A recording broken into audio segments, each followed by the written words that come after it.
सूरत नजम की आयत नंबर 38 और 39 और 40 को याद रख लें। फरमाया अल्लाह तज़िरो, कोई बोझ उठाने वाली किसी दूसरी का बोझ नहीं उठाएंगे। क़यामत के दिन जब रब के सामने जाएंगे तो कोई जान किसी दूसरी जान का बोझ नहीं उठाएगी। अल्लाह तज़िरो वाज़िरत, समझो यार थोड़े से मेरे गुनाह ज़्यादा हैं, थोड़े से तुम ले लो और थोड़ी सी नेकियां मुझे दे दो, कोई ऐसा नहीं होगा, कुछ नहीं होगा। क्या है कानून? ये है वअलैसा लिल इंसानी इल्ला मा सआ, इंसान को सिर्फ वो मिलता है जो उसने खुद किया होता है। ये एक उसूल है, ये एक ज़ाब्ता है, ये कानून है। शरीयत के अंदर इंसान को किसी दूसरे के अमल का सवाब नहीं मिलता, किसी दूसरे के गुनाह का गुनाह नहीं मिलता। चाहे कोई इंसान 100 जिम्मेदारियां ले ले, कोई इंसान कहे कि भाई मैं तुझे स्टाम्प लिख के देता हूं, जाओ तू गलत काम कर ले, गुनाह मेरे जिम्मे हो गया, तो किसी के कहने से गुनाह उसके जिम्मे नहीं होता और किसी के कहने से नेकी नहीं बदल जाती है। हाँ, इल्ला सिवाय उसके कि जो अल्लाह के रसूल ने खुद बयान किया है। नबी सल्लल्लाहु अलैहि वसल्लम ने फरमाया है जब बंदा फौत हो जाता है तो उसके सारे अमल ख़त्म हो जाते हैं सिवाय उसके 3 रास्ते हैं। उसकी नेक औलाद जब उसके बताए हुए नेकियों पे चल रही है तो सवाब वालिदैन को मिल रहा है। उसने कोई सदका जारिया किया है तो उसका सवाब उसको पहुंच रहा है। उसने कोई रिफ़ाए आमा का काम किया है तो सवाब उसको पहुंच रहा है। गर्ज ये है कि यहाँ पे तो पहुंचता है, या ये है कि जिसकी इजाज़त दे दी, हाँ फौत होने वाले पे कोई फ़र्ज रोज़े थे जिसका पीछे वाले को पता है तो आप उसकी तरफ से वो फ़र्ज रोज़े रख सकते हैं। और पता है कि इस फौत होने वाले पे हज फ़र्ज हो गया था लेकिन नहीं जा सका है तो उसकी तरफ से हज बदल किया जा सकता है। यहाँ पे इजाज़त मौजूद है बस।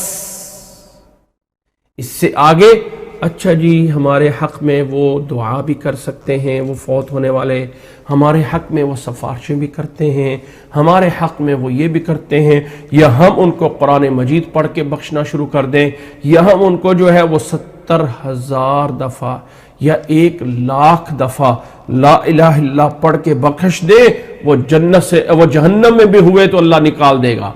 ऐसा कुछ नहीं है। जो मर्जी पढ़ते रहें, जो मर्जी करते रहें। हाँ, हम दुआ कर सकते हैं, हम दुआ करें अल्लाह उनकी मग़फ़िरत फरमा दे, अल्लाह उनको जन्नत में दे दे चाहे से।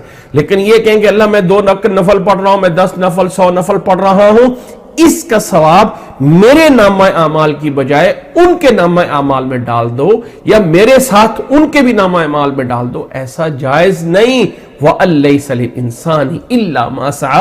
हाँ, माली इबादत में रसूलुल्लाह सल्लल्लाहु अलैहि वसल्लम ने सदका जारिया, किसी की माली इबादत में उसकी तरफ से सदका करना, उसकी तरफ से पैसे देना, ये आप जिंदा की तरफ से भी दे सकते हैं। मिसाल के तौर पे मेरे पास इस वक्त तंगी है, मेरे पास पैसा पड़ा हुआ है या मेरे पास जेवर पड़ा हुआ है, मैं अपने जेवर को नहीं तोड़ना चाहता है, नहीं उसको सोने को हिस्सों में नहीं करना चाहता, मैं कहता हूं यार मेरा हाथ तंग है, तू मेरी तरफ से ज़कात दे दे। वो मेरी तरफ से ज़कात दे देता है, भाई इतनी बनती है, मैंने उसकी तरफ से ज़कात दे दी, मैं आपको बाद में दे दूंगा। बाद में जाके तो आप मुझे माफ कर देते हैं कि ठीक है यार मैंने आपकी तरफ से ज़कात दी थी लिहाजा तुम खलास मुझे ना दो। तो क्या मेरी तरफ से ज़कात हो जाएगी? जी हाँ, हो जाएगी। माली इबादत में नयाबत नायब बनाना जायज होता है जिंदगी में भी, और माली इबादत में जिंदगी के बाद भी किया जा सकता है। लेकिन क्या जिंदा इंसान कहे कि अच्छा मैं अपनी तरफ से ना एक नौकर रख लेता हूं, मैं उसको हर महीने की सैलरी देता रहूंगा और मैं उसको 20,000 25,000 50,000 जो है सैलरी देता रहूंगा और मैं उसको कहूंगा तुम मेरी तरफ से नमाज पढ़ता रहे, एक अपनी पढ़ लिया कर एक मेरी पढ़ लिया कर, तो जो मेरी पढ़नी ना उसका सवाब मुझे मिलता रहे। तो क्या ये जायज है? जो बदन की इबादत है जिसमें बदनी तौर पे नमाज पढ़ना है, रुकू करना है, सजदा करना है, या जिसमें जबान भी बदन का हिस्सा है, जिक्र अज़कार करना है, कुरान पढ़ना है, दुरूशी पढ़ना है, ला इलाहा इल्लल्लाह पढ़ना है, फलां है, इसमें नयाबत यानी अपनी तरफ से कोई अपना असिस्टेंट बना के उससे काम करवा लेना ये जायज नहीं होता है। नायब बनाना इसमें जायज नहीं होता है। लिहाजा किसी के लिए कुरान पढ़ना, किसी के लिए दुरूशी पढ़ना, किसी के लिए सूरत यासीन पढ़ना, किसी के लिए सूरत रहमान पढ़ना, ये हमारे बुजुर्गों को फौशुदान को पहुंचते जाए नहीं। कानून उसूल ये है وَأَن لَّيْسَ لِلْإِنسَانِ إِلَّا مَا سَعَى وَأَنَّ سَعْيَهُ سَوْفَ يُرَى، اور بس وَأَن لَّا تَزِرُ وَازِرَةٌ وِزْرَ أُخْرَى، کوئی جان کسی دوسری جان کا بوجھ نہیں اٹھائے گی۔ یہ قانون ہے۔ مالی عبادات میں زندگی میں بھی اجازت ہے اور بعد میں بھی کر سکتے ہیں، جو مال خرچ کر کے دینا ہے، بدن کی عبادت نہیں۔ ہاں اس بدنی عبادات میں حج عمرے کا استثناء کیا گیا، ہاں یہ اتنا کر سکتے اور کچھ نہیں ہے۔ ہاں یا باقی جو فرمایا اولاد کرتی ہے، اولاد کو چونکہ صحیح راستے پہ لگانے والے والدین ہیں، تو والدین نے چونکہ انہیں سیدھے راستے پہ لگایا ہے تو والدین کا عمل دخل ہے۔ اگر کوئی ٹیچر کسی اسٹوڈنٹ کو سیدھے راستے پہ لگا دیتا ہے تو ٹیچر نے محنت کی ہے نا، تو اسی محنت کا پھل اسے ملتا رہے گا جب تک وہ نیک اعمال کرتے رہیں گے۔ یا فوت ہونے والے نے اپنی طرف سے کوئی صدقہ جاریہ کر دیا، کوئی مسجد بنا دی، کوئی قرآن مجید لگا کے رکھ دیے، فلاں کر دیے، تو اس کا ثواب اسے ملتا رہے گا۔ یا اس نے کوئی لوگوں کے فائدے کے لیے بڑا کام کر دیا، کوئی پانی کا بندوبست کر دیا، کوئی راستہ بنا دیا، کوئی ایسا کام کر دیا جس سے لوگ فائدہ اٹھا رہے ہیں، تو اس کو ثواب ملتا رہے گا۔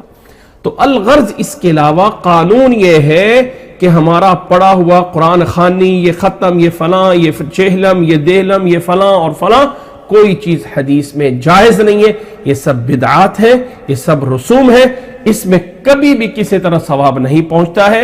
نبی صلی اللہ علیہ وسلم کے لیے قربانی کرنا کہ یہ ثواب ان کو ملتا رہے۔ دیکھیں جو اس طرح کی، یہ بھی مالی عبادت ہے، لیکن یہ خاص مالی عبادت ہے کہ قربانی کرنا، یہ بھی چونکہ ثابت نہیں ہے، یہ جائز نہیں ہے۔ ہاں جو فوت شدگان ہیں آپ ان کے لیے صدقہ کر سکتے ہیں، لیکن صدقے کی خاص کیفیت جو قربانی ہے، یہ کہنا کہ ہم اپنے فوت شدگان کی طرف سے کر رہے ہیں، تو اللہ کے نبی صلی اللہ علیہ وسلم کے دور میں ایسا نہیں کیا گیا۔ اس لیے صحیح بات یہ ہے، اولاد جب اپنے لیے قربانی کرے گی تو اس میں یہ نیت کر سکتے ہیں کہ اللہ میرے اور میرے والدین کو اور سب کو ثواب عطا فرما، یہ جائز ہے، لیکن الگ سے ان کے لیے کرنا یہ چیز نہیں ہے۔